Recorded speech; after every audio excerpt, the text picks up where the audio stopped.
right, you ready for the next poet? Yeah. That was like 2 people. Are we ready for the next poet? That's better. All right, let's give it up for Aziza.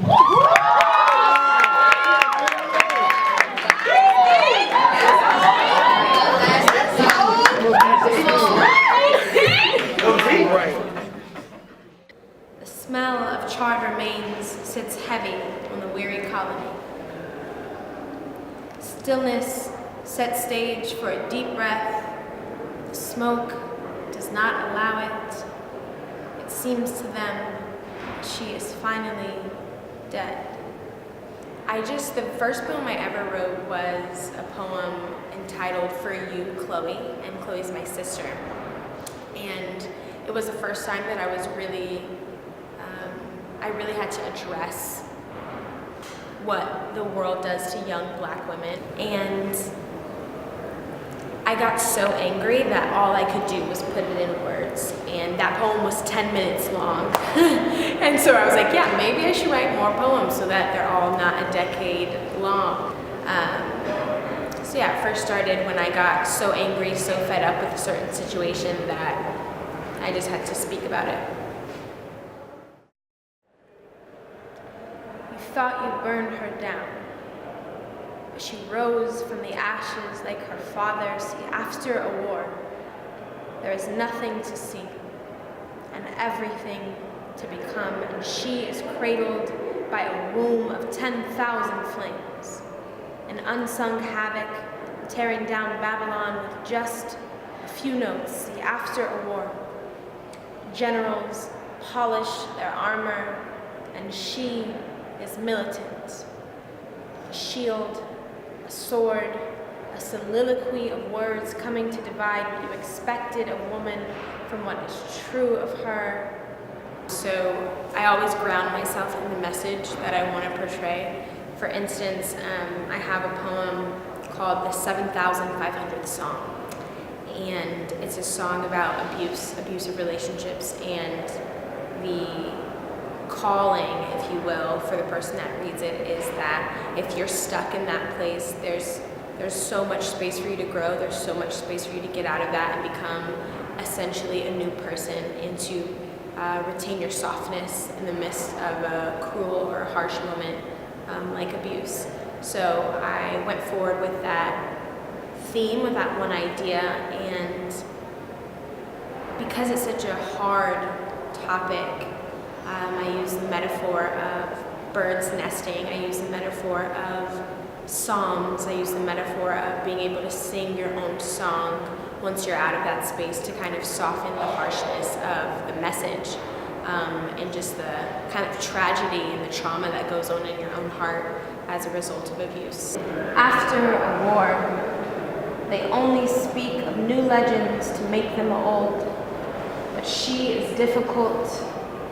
See, she is not God or goddess, not savior or super, yet you are terrified because she is nothing, filled with the whisper of everything. She is dead bones, brought alive by bold breath. After a war, every border is burned.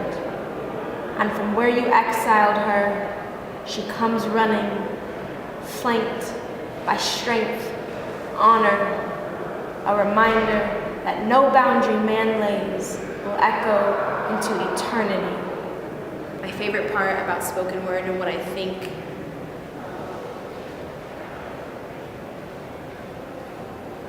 makes it so great of a communication tool, is the ability to show up distinctively, authentically, completely yourself.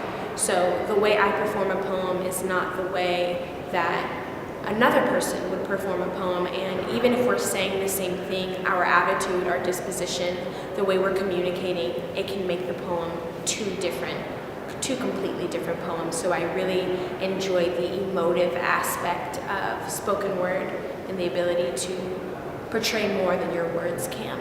Well, when I write, I find that words or lines, stanzas with multiple meanings are impactful, because you can say one thing and mean, right, a myriad of other things.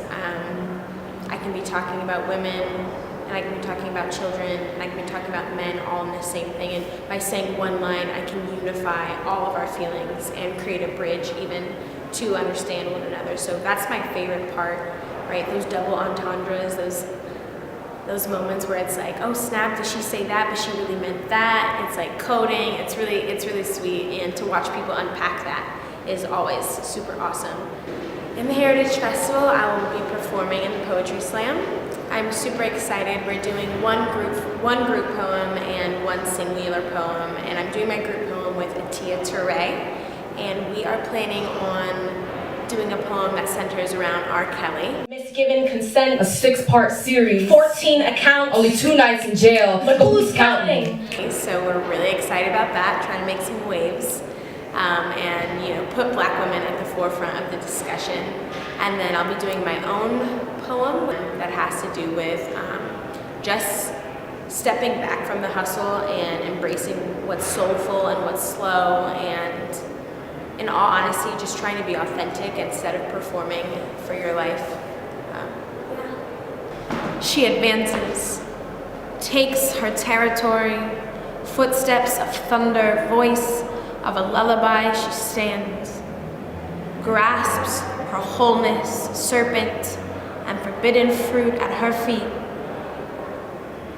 After a war, there is nothing to show except for what was forged on the inside, and she is left woman, Black, God's whole. You can spread your wings here. You can spread your wings here.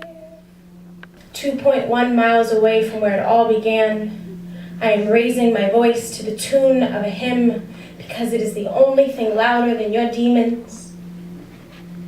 When the Psalms were of no solace to you, I became one. I made a nest out of those pages, made a home out of those prayers. I made a song